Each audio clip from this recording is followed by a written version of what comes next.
বিশ্বকবি রবীন্দ্রনাথ ঠাকুরের একটি ছোট্ট কবিতা আজ আমি পাঠ করে শোনাব।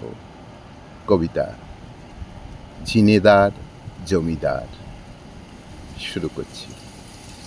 ঝিনেদার জমিদার কালাচাঁদ রায়রা সে বছর পুষেছিল এক পাল পায়রা।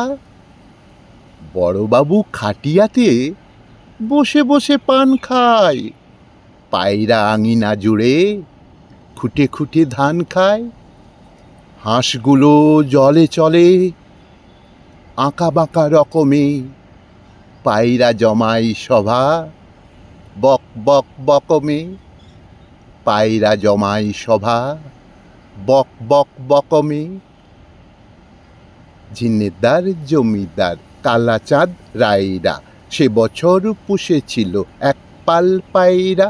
বড়বাবু খাটিয়াতে বসে বসে পান খায়, পায়রা আঙিনা জুড়ে খুঁটে খুঁটে ধান খায়। হাঁসগুলো জলে চলে আঁকা বাঁকা রকমে, পায়রা জমাই সভা বক বক বকমে। পায়রা জমাই সভা বক বক বকমে। পায়রা জমাই সভা বক বক বকমে।